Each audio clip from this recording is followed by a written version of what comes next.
The sun hadn't even risen when the call came through. Missing child, 7 years old. Last seen last night. Sheriff Ellie Raines dropped her coffee and ran for her cruiser. But it wasn't the call that gave her chills. It was the silence on the other end, the silence of a mother not crying. Something didn't sit right. And when K9 Duke, a decorated search dog with 6 rescues under his collar, arrived on the scene, he didn't bark. He didn't sniff. He just stood there, ears back, staring at the boy's front porch like it knew something no one else did. The town of Rock Pine was used to early mornings.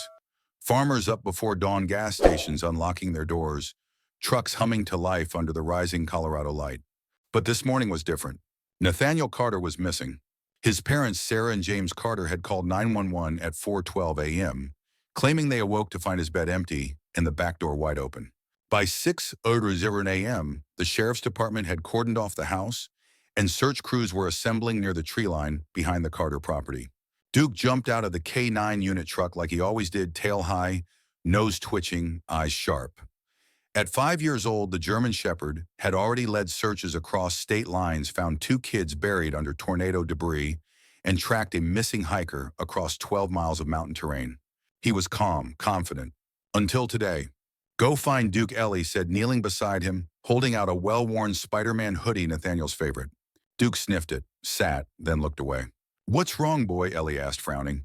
Duke paced once, then let out a low growl, not at the woods, not at the trail, at the house. Sarah Carter was a picture of grief, or so it seemed. Dressed in a loose robe, mascara smeared beneath her eyes, voice trembling. "He's never run off before," she kept repeating. "He's a good boy. He wouldn't just go." James Carter, in contrast, was stiff, cold, his arms folded across his chest, lips pressed in a straight line. "We locked the doors." "We always lock the doors," he said, not making eye contact. Ellie studied them both as she stood in their living room. She'd done this job long enough to know when grief was real and when it was just a good act. Duke stayed outside, pacing back and forth in front of the porch. Refused to take a single step toward the woods where the boy had supposedly gone missing. That wasn't like him. "Ma'am," Ellie said, her voice level. "Can I see Nathaniel's room?" Sarah nodded quickly, leading her down a short hallway to a child's bedroom, painted blue with dinosaurs on the wall, and a neatly made bed. Too neat. Kids didn't make beds like that. Not at 7 years old. Not without being told. "You made his bed?" Ellie asked softly. Sarah blinked. "No, that's how he left it." Ellie nodded, slowly scanning the room. Not a toy out of place. Not a book left open. Not a sock on the floor. It was spotless. "Mind if I take a look around?" Ellie asked. "Of course," Sarah whispered. Ellie crouched near the bookshelf, touched the edges of the carpet, opened the closet. Everything felt staged. Outside, Duke barked sharply once, then stopped. By 9:00 a.m., the search team had formed 2 human chains sweeping through the wooded area behind the house. Volunteers brought coffee, flyers were being printed, and local news vans were pulling in. Rockpine had always shown up for its own. But as the hours ticked by, there were no footprints, no signs of struggle, no trail to follow. Just dew-soaked grass and birdsong, and a K9 who still wouldn't go into the woods. "Duke knows something's off," said Officer Brian Keller, watching the dog circle the perimeter of the house instead. "He's never refused a trail before." Ellie stood with her arms crossed, jaw clenched. "He doesn't trust what he's being given." At that moment, Duke padded over to the garbage bins near the garage. He sniffed once, growled, then began pawing at the side of the trash can. Ellie rushed over. Inside the bin, a crumpled paper towel stained dark red, a cracked Lego figure, and a small sock Spider-Man matching the hoodie. The sock was wet. Ellie didn't say a word, just radioed for evidence collection. "If you believe in the bond between animals and truth, and how heroes sometimes wear fur instead of capes, consider subscribing to our channel, Heroes for Animals. Every view, like, and comment helps us tell stories that matter." By noon, tension ran through the crowd like a live wire. Some whispered that Nathaniel had been taken by a stranger. Others murmured about coyotes or worse. But Ellie had been watching people all morning, and one person in particular wasn't acting right. James Carter. He hadn't joined the search, hadn't cried, hadn't spoken a word since the first interview. Just sat on the front porch smoking cigarettes, checking his watch. "Want to walk the perimeter with me?" Ellie asked him casually. He shrugged. "Don't see the point. Cops are already doing that." "She's your son," Ellie said sharply. "Wouldn't you tear the world apart to find him?" James stared at her. "You don't know what it's like," he said before walking back inside. Ellie made a note in her pad. Duke at her side let out a huff, the kind of sound he made when a lie passed by. That night, the search paused for safety. Ellie sat in her truck reviewing the day's footage from the Carters' home security cameras. Most of it showed nothing unusual, until one clip from 2:06 a.m. A small figure moved across the backyard, barefoot, pajamas. Nathaniel. But instead of running into the woods, he headed toward the garage. The footage stopped there. When Ellie asked to see the rest of the recordings, James claimed the camera battery had died shortly after. Back at the station, Duke lay curled on his blanket, eyes open, ears twitching. When Officer Keller walked in with a plastic evidence bag, Duke lifted his head. Inside the bag, the red stained paper towel, the sock. Keller dropped the bag on the desk. Lab says the stain was blood. Human. The sock's definitely Nathaniel's. But here's the weird part. Ellie looked up. The Lego figure. It had tiny scratches, like from fingernails, as if someone was gripping it real tight. Ellie's stomach turned. Kids didn't run away with toys clutched that hard, not unless they were scared. Really scared. And they didn't disappear without leaving a trail unless someone wanted them gone.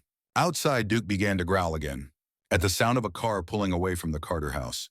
James Carter was driving, and he wasn't heading toward town. He was heading into the mountains. Not toward the sheriff's station, not toward the church where volunteers were still organizing search parties, but toward the jagged, pine-covered stretch of land folks around Rock Pine called Devil's Elbow. No one lived up there anymore. Not since the old sawmill shut down in '89. Just deer mountain cats and the occasional squatters too paranoid to show their faces in town. Sheriff Ellie Raines followed at a safe distance, her cruiser lights off, Duke in the backseat, alert and rigid, like he sensed the tension. They hit gravel about 10 minutes out. James didn't stop. If anything, he sped up. Ellie gripped the wheel tighter. "What are you hiding, Carter?" she whispered. James pulled off the main road and into a narrow, overgrown path that wasn't even on the map. Ellie stayed back, parked out of sight behind a ridge of scrub oak and radioed dispatch. "I've got eyes on Carter." He turned off Route 72, mile marker 118. There's a dirt track, looks old logging road. No visible structures yet.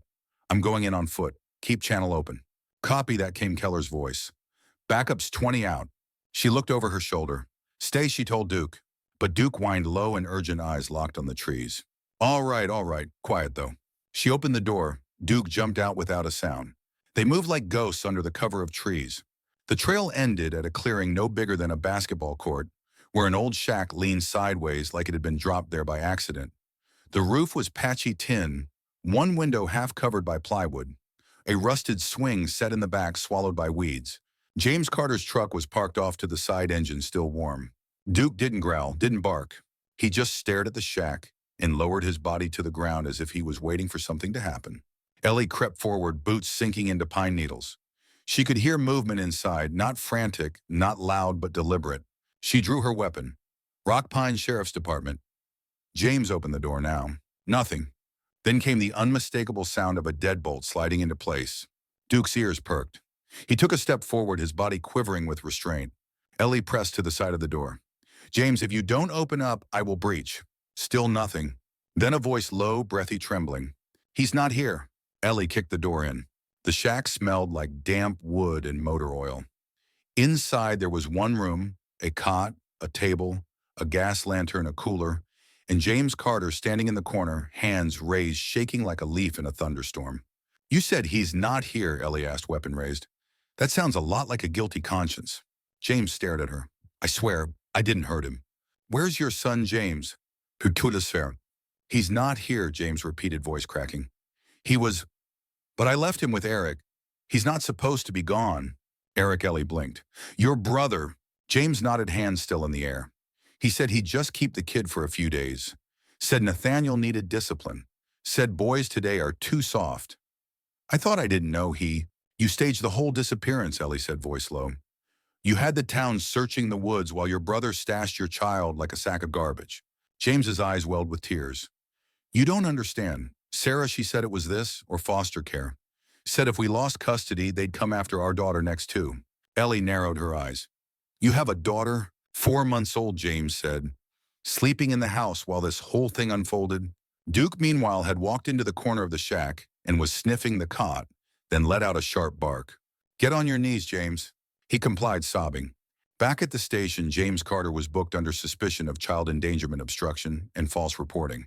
But Ellie knew it wouldn't stick unless they found the boy alive. Now came the hard part. Where was Eric? The last anyone had seen Eric Carter was 3 months ago. According to DMV records, he drove a red '95 Dodge Ram with expired plates.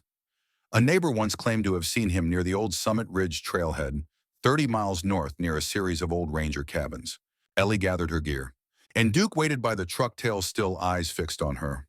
The next morning, with temperatures dipping below 45, Ellie and Duke headed out toward Summit Ridge. This time, Keller rode along, his concern growing by the mile. "I don't get it," he said. "How do people think they can do this? Just throw a kid away?" "Because some people see kids as property, not people," Ellie said. "And dogs?" he asked. Ellie glanced at Duke in the rearview mirror. "Dogs never lie. If Duke says Nathaniel's out there, I believe him." They reached the trailhead by 9 a.m. The air was crisp, pine-scented, and hauntingly quiet. The last time a ranger had been through the cabins was over 2 years ago. Duke jumped out of the vehicle and immediately took off toward the far trail. Ellie followed. "You sure about this, boy?" she asked. He didn't even look back. Half a mile in, they found it. Cabin number 3 had its window cracked open. A child's sock fluttered on a nail near the doorframe. Duke let out a short, almost hopeful yip. Ellie drew her weapon. Inside, the unmistakable smell of rot sweat and urine. There were food wrappers on the floor, a thin mattress on the ground. A small drawing on the wall stick figures a house and a dog labeled Duke. "Jesus," Keller whispered, seeing the name. "He's been here," Ellie said. He remembered Duke. But the cabin was empty. Back outside, Duke's nose hit the ground again, leading them toward a nearby ravine. That's where they found the first real clue: a child's backpack.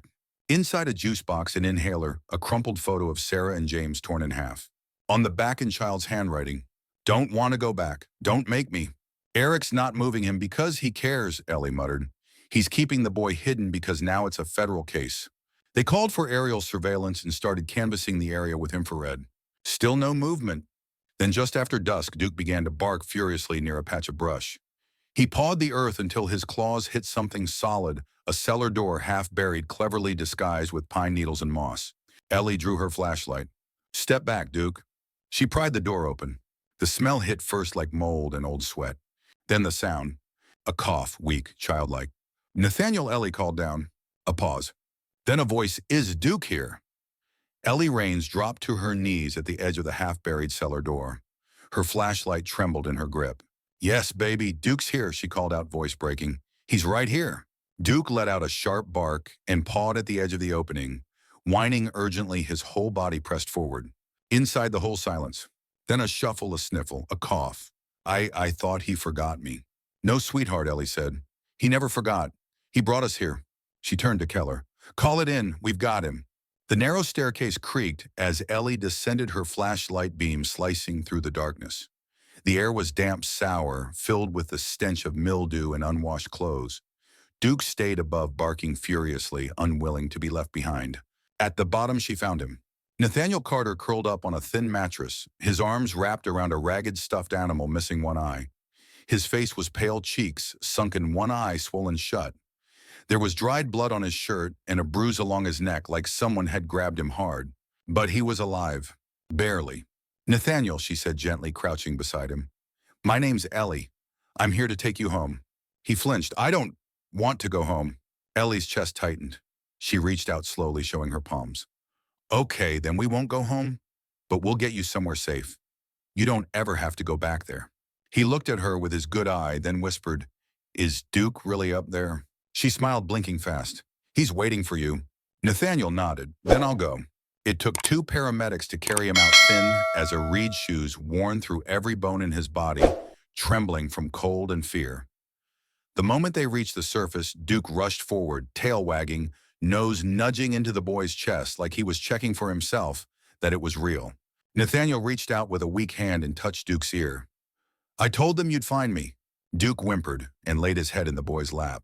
No one watching could speak. Not Keller. Not Ellie. Not even the pilot flying overhead. They all just stood in the soft orange dusk of the Colorado mountains and witnessed a bond deeper than blood. Nathaniel was airlifted to Mercy Children's Hospital in Boulder, where he was treated for dehydration, malnutrition, and multiple contusions. His injuries were extensive, but not permanent. Emotionally, though, Ellie knew the healing would take a lifetime. His first night at the hospital, he refused to sleep unless Duke was in the room. So they made an exception. Duke curled up on the floor beside the hospital bed, eyes never closing, ears never relaxing. He stayed awake all night, and Nathaniel finally slept. The investigation into Eric Carter's whereabouts began immediately, but the man had vanished like smoke. No cell signal, no credit cards used, no digital footprint. He's a ghost, Keller muttered over morning coffee. Guy knew exactly how to disappear, but they had enough to charge him kidnapping, endangerment, assault on a minor, and the warrant was signed by Dawn. Ellie spent most of her time at the hospital checking in on Nathaniel, slowly earning his trust. He still didn't talk much, but when he did, it was always to Duke. One afternoon, while Ellie was helping him sip from a juice box, Nathaniel spoke. My mom knew. Ellie paused. Knew what? That he hit me, that he locked me in closets, that he said I was broken. He blinked slowly. She told him to take care of it after I spilled juice on her Bible. Ellie's blood ran cold. That's when he put me in the truck. When DHS agents interviewed Sarah Carter, her reaction was hollow. No tears, no remorse. Just tight-lipped answers and shifting eyes. We thought maybe a few days away would fix his attitude, she said. You lied to an entire town, Ellie replied. You used state resources, wasted hundreds of man-hours, and you almost cost your son his life. Sarah's only reply, he was difficult, always crying, always needy. We had a baby to think about. Keller turned off the recorder. You're under arrest, he said, voice flat. She didn't even ask why. Meanwhile, Rock Pine rallied. Volunteers poured in with clothes, toys, hand-knit blankets. Someone donated a brand new twin bed with dinosaur sheets. A retired art teacher painted a mural of Duke and Nathaniel on the side of the firehouse. And donations flooded the sheriff's department with so much dog food Duke could have eaten for 10 years. But the German Shepherd didn't seem to care about the praise.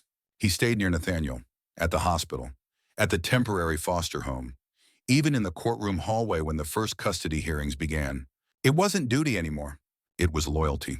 In court, the judge listened to every report, every tear-filled testimony, every sickening detail about the cellar, the neglect, the abuse. But it was Nathaniel's quiet words that sealed it. He took the stand gripping a small plush version of Duke the hospital had given him. My parents lied. They hurt me. I don't want to live with them. And where would you like to live? The judge asked gently. Nathaniel looked down. With Ellie and Duke. There was a long silence. Then the gavel dropped. That night, Sheriff Ellie Raines walked into her small farmhouse on the outskirts of Rock Pine with a boy wrapped in a sheriff's department hoodie and a dog who had never once failed her. Nathaniel sat at the kitchen table watching as Ellie poured hot cocoa into two mismatched mugs. Why'd you come looking? He asked softly. Ellie set the mug in front of him. Because Duke didn't believe your story ended in the woods. She sipped her cocoa, then smiled. And I never doubt Duke. Later, as the boy slept, curled beneath a handmade quilt, Duke lay at the foot of the bed, eyes still wide, ears still alert. He wasn't done watching over the boy. Not now. Not ever. Caution tape still fluttered in the wind, wrapped around the porch like an old scar refusing to heal. Neighbors no longer walked their dogs past the property. The mailbox overflowed with envelopes no one would ever read. Inside, the air was still like the house itself was holding its breath. But in a small farmhouse 10 miles outside town, life had begun again. Not loudly, not perfectly, but enough. Nathaniel had been living with Ellie for 3 weeks. Each day started the same. She'd make pancakes, always cutting his into dinosaur shapes. He'd pour syrup on each one like it was an art project. Duke would sit patiently at his feet, head tilted, waiting for the first bite to fall. There was peace in the routine, safe silence. No yelling, no doors slammed, no bruises explained away as clumsiness. Just a warm kitchen sunlight on wood floors and a boy learning that trust could grow slowly like a plant, given real soil for the first time. That Thursday morning, Nathaniel stood by the screen door watching the wind move through the trees. Does Duke ever get scared? He asked. Ellie looked up from the sink. Scared? Yeah, like of the dark or being alone. She wiped her hands and walked over, crouching beside him. Duke's brave, but even brave dogs get scared sometimes. They just don't let fear stop them from doing what's right. Nathaniel nodded slowly. He came for me, even when no one else did. He knew where you were, Ellie said, and he never gave up. The boy's lips pressed into a line. Can I stay here forever? Ellie swallowed. That's what we're working on. In the weeks since the rescue, the town had made its feelings clear. Nathaniel wasn't just a kid they helped find, he was theirs now. Local churches brought meals every Sunday. The school principal hand-delivered a backpack filled with supplies and a custom pencil case with Nate embroidered in blue. And one of the sheriff's deputies, a young guy named Cole, even built Nathaniel a treehouse in Ellie's backyard, complete with a rope ladder and a painted wooden sign, Fort Duke. But not everything came easy. Some nights Nathaniel still woke screaming. Other nights he curled up in the hallway with his stuffed animal and refused to go back into his room unless Duke went first. Ellie never pushed. She just sat beside him and waited until he was ready. Meanwhile, the search for Eric Carter continued with growing urgency. Interpol had issued a notice. The FBI was involved now. Tips poured in from Utah, Nevada, even as far as Mexico. But nothing solid. He's smart, Keller said during one of their updates. And dangerous. If he hears we've got Nathaniel talking, he won't come near Ellie finished. Or worse, he'll try to finish what he started. They both looked toward the hallway where laughter echoed from the living room. Nathaniel was teaching Duke how to high-five using a slice of bologna. Ellie's jaw clenched. "We keep this quiet," she said. "If he thinks the boy's just recovering, we have time.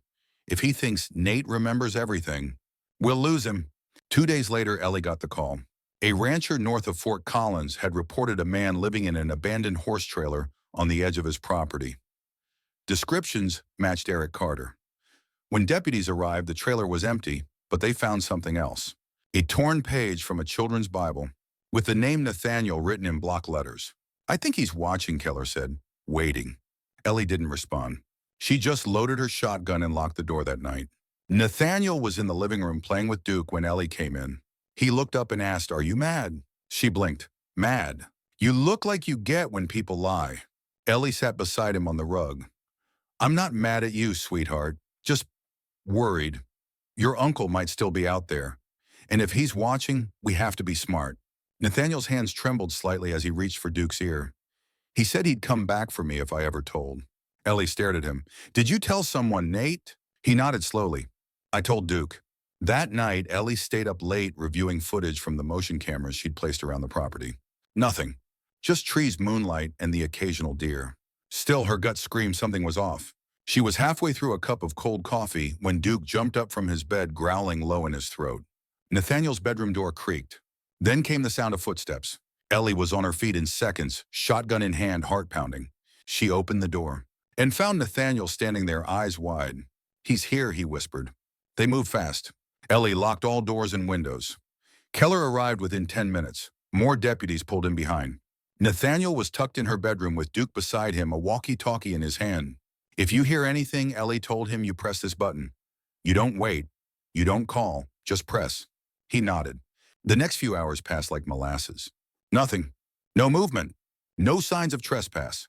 Keller finally stood inside. Maybe it was just a bad dream. But Ellie wasn't convinced. She turned to Duke. He was sitting in front of the fireplace, staring at the back door. Tail stiff. Nose twitching. "Check the barn," Ellie said. They found boot prints in the dirt behind the chicken coop, and a cigarette butt still warm. Eric Carter had been there, watching, breathing the same air as the boy he left to die. Ellie called for federal backup. The house was now officially under 24-hour surveillance. Inside, Nathaniel said nothing. He just drew pictures of a man with sharp eyes, and Duke standing between them. That night, Ellie sat beside him on the bed. "You're safe here," she said softly. Nathaniel looked up. "I know." He pointed at Duke. "He won't let anything happen." Ellie smiled, brushing his hair back. "No, he won't." Outside, the wind moved through the trees like whispers. And inside that small farmhouse in Rock Pine, a boy who had lost everything finally felt the one thing no one could fake. The nights in Rock Pine had grown colder. The fall air carried the scent of pine and something sharper tension, the kind that crept in under your collar and stayed heavy in your chest. Sheriff Ellie Raines felt it every time she stepped onto her porch and looked into the woods. He was still out there, and he was getting closer. Nathaniel hadn't had a nightmare in 4 nights, a record. Each morning, he woke up just a little brighter, ate a little more, smiled a little wider. He was even laughing now, small quiet giggles that bubbled up when Duke did his clumsy high five or fell asleep with his tongue hanging out. But underneath it all, Ellie could tell he was watching the windows, listening for footsteps, waiting for that shadow to return. So she made a decision. "We're not waiting for him to come back," she told Keller. "We're going to bring him out." The plan was simple. They'd fake a move, announce that Nathaniel was being transferred to a different county for his safety, It would be enough to shake Eric Carter loose. The bait. An unmarked black SUV leaving the sheriff's office with a small figure in the back seat covered in a blanket. They'd stage it at 5:10 p.m. right before sunset. Plenty of light to see. Plenty of shadow to hide in. On the day of the operation, Ellie sat with Nathaniel in the living room, watching cartoons, while agents prepped the fake vehicle out back. He didn't look scared. He looked resolved. "Do you remember what we practiced?" Ellie asked. He nodded. "Don't answer the door. Stay with Duke. Press the button if I hear anything weird." She smiled. "Perfect. And remember, this isn't on you. We're just trying to catch a bad guy." He looked up at her. "Will you be safe?" Ellie blinked. "I've got Duke with me, don't I?" That made him smile.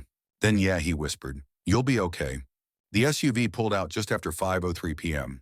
From a distance, it looked convincing. One officer driving, another riding shotgun, and a child-sized silhouette in the back, motionless, hunched forward. Ellie watched through binoculars from the ridge a half-mile out. Duke sitting beside her, ears perked, nose to the wind. Nothing yet. No movement in the trees. No radio chatter. Just quiet. Then static crackled. "We've got eyes on a red pickup. No plates. Parked outside the old feed mill. Driver matches description. Moving now." Ellie's grip tightened. "Do not engage until I say. Hold formation." Duke stood tail stiff. He smelled him. Eric was moving. Back at the farmhouse, Keller stayed inside with Nathaniel, playing Go Fish and pretending like there weren't snipers in the trees. Every so often, he glanced out the window. Every so often, Nathaniel glanced at Duke's empty bed and asked, "You think he found him yet?" Knowing Duke, Keller replied, "Probably already scared the daylights out of him." That made Nathaniel grin. Ellie moved fast. By the time she reached the mill, the red pickup was already gone, but tire tracks led toward a cabin deeper in the woods. One owned by a man who'd once owed Eric Carter money. It was remote. No cell reception. But Duke was already pulling at his leash, leading her forward through the thick brush like a compass. "You sure, boy?" He didn't look back. So she followed. The cabin came into view just after sunset. It looked abandoned: roof, sagging windows, boarded chimney crumbling. But Duke barked once. A short, clipped warning. He could smell him. Ellie gave the signal. Agents closed in silent as shadows surrounding the perimeter. She kicked in the door, and there he was, Eric Carter, sitting at the table, a cigarette in one hand, a sawed-off shotgun on the table in front of him. "You made a mistake," he said without looking up. "You should have let it go." Ellie didn't flinch. "You left a boy in a cellar. You beat him, starved him, lied about where he went." Eric exhaled smoke. "I did what needed doing. That kid wasn't right. Weak, always whining, always needing something." Duke growled from behind her. Eric looked up and smiled. "Ah, there's the mutt." The arrest happened fast. Eric lunged for the gun. Duke was faster. Before the man's fingers touched the barrel, the dog was on him. Jaws clamped down on his arm, yanking him sideways, sending the chair flying. Ellie kicked the weapon across the room and cuffed him, her boot on his spine. "Try anything else," she said, "and I'll let him finish what he started." Eric spat blood onto the floor. "You're not the law," he hissed. Ellie leaned down. "No, I'm the one that little boy prays to at night." They drove back under a blood-orange sky. Duke sat in the back seat, head resting on the window frame, eyes half closed but alert. Ellie looked at him and shook her head. "You knew," she whispered, "from the start." The town of Rock Pine didn't sleep that night. When word got out that Eric Carter had been captured, folks lit candles, rang church bells. Someone even set off a few leftover 4th of July fireworks. And Nathaniel, widowum, shortens. He slept like a rock. No dreams, no shadows. Just Duke curled beside him on the bed chest, rising and falling in rhythm with the boy's breath. The next morning, Ellie made pancakes again. Nathaniel poured syrup like a pro. Duke sat close, licking his chops, pretending to be patient. Ellie sipped her coffee, watching the boy from across the table. "You know," she said, "not every kid gets to help catch the bad guy." He shrugged. "I had help." She smiled. "That you did." Then he looked up at her with something deeper in his eyes, something brave. "Can I stay here forever?" She didn't hesitate. "Yeah, I think you already are." The courtroom was silent. Not the awkward silence of waiting, but the heavy, pregnant kind that fell right before something sacred was about to happen. Nathaniel sat beside Ellie, legs dangling from a chair too big for him, his small hand resting on Duke's thick fur. The boy was dressed in his Sunday best, a navy blue button-up shirt, tan slacks, and a clip-on tie that he kept tugging at. Duke wore nothing fancy, Just his usual vest, fur a little scruffier these days, but his posture proud. He knew what this was. Everyone in the room did. Judge Holloway adjusted his glasses and cleared his throat. This court has reviewed the psychiatric evaluation CPS reports, educational assessments, and community statements. The matter of permanent guardianship of Nathaniel Carter is no longer in question. He turned his eyes to Ellie. In the eyes of the state of Colorado, you are now his legal guardian. Ellie's breath caught. She glanced at Nathaniel. The boy didn't move, just stared up at her, waiting to see if it was real. She smiled. It's done, baby. You're home. Nathaniel blinked. Then he leaned into her small arms, wrapping tight around her waist. Duke gave a small, approving grunt. Outside, a crowd had gathered, friends, neighbors, folks from church, even the mailman who delivered their adoption paperwork. They erupted into applause the moment Ellie stepped outside, holding Nathaniel's hand. Someone handed the boy a balloon. Someone else handed Duke a milk bone the size of a loaf of bread. And as cameras clicked and voices cheered, Ellie bent low and whispered in Nathaniel's ear, "You did it. You were brave." He looked at her with wide eyes. "No, we did it." She laughed softly. "Yeah, we did."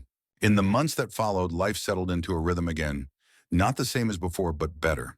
Nathaniel started school in January. At first, he was quiet, hesitant. His teachers said he barely spoke and clutched a small plush toy of Duke throughout the day. But then something shifted. He drew a picture of a house with 3 figures, a woman, a dog, and a boy. The next week, he asked to join art club. By spring, he was reading aloud in class, his favorite story being Where the Red Fern Grows, though he always said the ending should have been happier. Ellie didn't push therapy, but she made it available. And when Nathaniel asked to go, she found the best trauma-informed counselor in Boulder. He'd meet once a week with Duke lying on the rug beside his chair, eyes half closed but always listening. Sometimes Nate would talk. Sometimes he'd just sit. Either way, it helped. The nightmares came less often. The panic attacks faded, and the weight that had once lived behind his eyes began to lift. One Sunday afternoon, Ellie found Nathaniel in the backyard, digging near the base of the old oak tree. "What are you up to?" she asked. He wiped sweat from his brow. "Planting something." She walked closer. It was a seedling, tiny, fragile, but upright.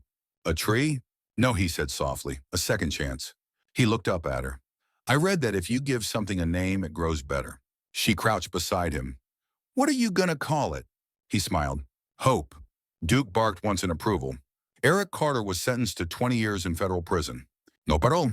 No appeals. During the trial, his lawyer tried to spin the story, claimed mental instability, pressure from Sarah, and a poor upbringing.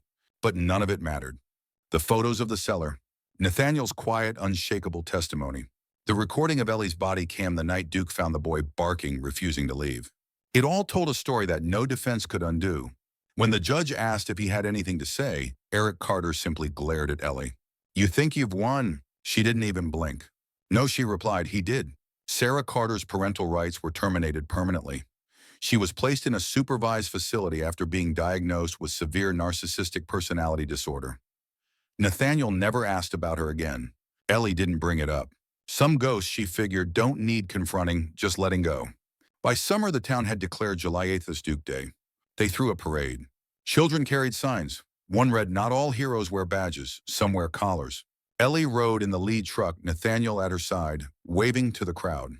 Duke sat between them, tongue lolling, tail wagging, like he finally understood what it meant to be celebrated.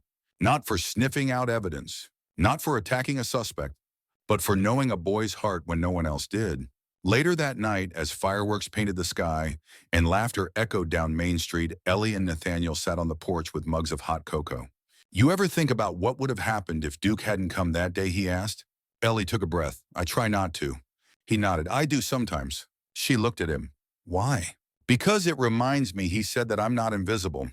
Duke, lying at their feet, thumped his tail once. Ellie placed a hand on the boy's shoulder. "You were never invisible," she said.